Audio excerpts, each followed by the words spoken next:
doctors and nurses? Yeah. A good mix. Good, good, good. So we're going to talk about elevating the level of the healthcare delivery. And it's so important for you all to understand the important role that you play in a patient's life in terms. Can you hear me properly? Yeah. Oh, I can feel like fluctuating. Okay. The important role that you play in the life of a patient and why it is necessary for you to understand that customer service has to be one of those very important elements that you need to factor into your healthcare. Yeah? Okay. So my objective today, let's hope this works. There we go. So, two objectives: to highlight the importance of customer service in healthcare, and secondly, to provide you with some tools to help develop your customer service strategy. Because you need to have a strategy. There needs to be some kind of customer service strategy built into all of those other strategies that you have. Now, I'm not a healthcare professional. I'm not into medicine or anything like that. I deal with people in customer service. And I find that sometimes, and correct me if I'm wrong, in healthcare, it may be that there's a lot of focus on the physical and, the medicine and all those other areas. And Dr. Mon, thank you so much, because you were a great precursor to what I'm going to talk about. It's now the emotional and the well-being, well-rounded, the well-being of that patient, who is AKA your customer. So, we're going to start off. What is customer service? Well, first of all, no, my slide has gone ahead of me. Customer service is not a department. Let's just get that clear right away. It is not a department. You can have a department called a customer service department, but customer service is not about having a department. Customer service is an attitude. It is how you interact, how you behave. Yes? Okay. I'm going to try to go through. Hope I'm not going to be too quick, but I'm also cognizant of the time. So, what is customer service? It's a matter of treating your customers the way you would want to be treated. So we're talking about women, we're talking about prenatal to postpartum. So we're talking about pregnant women. And there's only one gentleman, two gentlemen, three gentlemen, four. Oh, okay. But we have a majority of women in the room, most of whom I assume have had children. So we have, you understand, being pregnant, being emotional. Dr. Mon would have mentioned a lot of these things, going through all of these different emotions and having to come into a healthcare facility. And then when I butt the door, I meet somebody that is awful to me.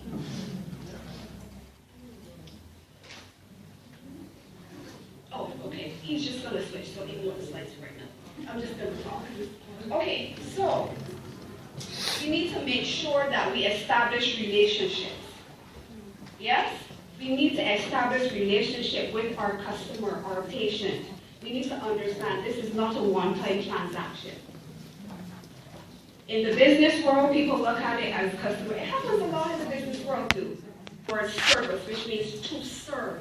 And I assume as a healthcare provider, you have to have a special calling. I can do it. I don't do vomit very well. So no. So I am saying to you, you don't have to. Oh, well, you see, that's just my perception. If you're into, I have to do vomit and poop and those kind of things, no, that's not me. So I always assume, and you know what, we also have to we have to be grateful for our healthcare providers, our doctors, our nurses that provide that care. But it is important then for you to realize that those people that you interact with on a daily basis, those are your customers, those are the people that you interact with, them and their families. Yes? So, who else are your customers? Your co-workers, your work colleagues, all are your customers. So how are you serving them? How are you working with your work colleagues, the other nurses, the doctors, those in high management positions? Everyone is a customer. Your husband, if you're married, or your partner is a customer. Your children are your customers. Yes? because it is all about the relationship that's happening. And if some of us were to assess those relationships, we would realize we're not giving very good customer service. So we need to be able to analyze and understand what we're doing, how our relationships are happening, how that interaction is happening. So it says here, anyone that you interact with is your customer. So we need to be mindful of that. Yes, moving along. So what I have are my 5 C's. These are 5 components, and I hope you're writing. Yes, you're writing? Okay. So I'm giving you some tips, some things that you can use, and you can say, you went to this seminar, you have your notes written. Yes. Okay, so we have communication, 1. Huge C. That's like a big C. The biggest C. Communication. And we're going to break this down up. We have commitment. We have consistency. Very important. We have credibility. Also very important. And we have cost. Yes, important. Are any of you in private practice? Yes? Well, yes, but okay. Alrighty, so let's go on to effective communication. Now, people think that once they open their mouth and words come out, that's communication. No, it's not. It is not. Let us understand. Okay, there's some stuff missing from my slides, but anyway, we'll go through that anyhow. So, effective communication is where the message is successfully delivered, received, and understood. So just because you said it doesn't mean your patient understands. Just because you said it doesn't mean that they heard it. They might have heard what they wanted to hear.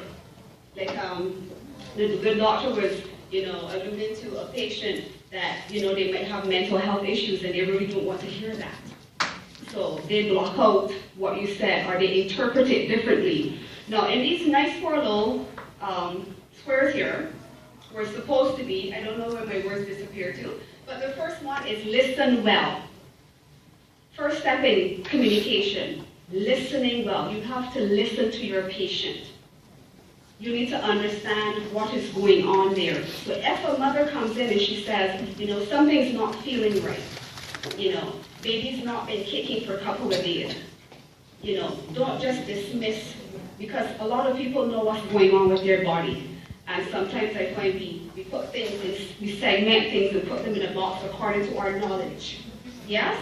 So we need to listen well and understand what that person is saying. Then we speak. Now once we have spoken, please assess your tone.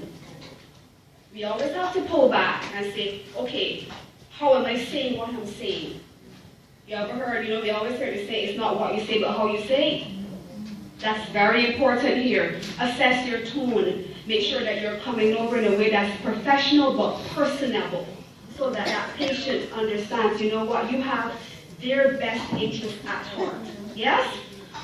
Once you've spoken and they have spoken, you need to assess that whole conversation. So what is really being said here? Am I understanding what she's saying? Is she understanding what I am saying?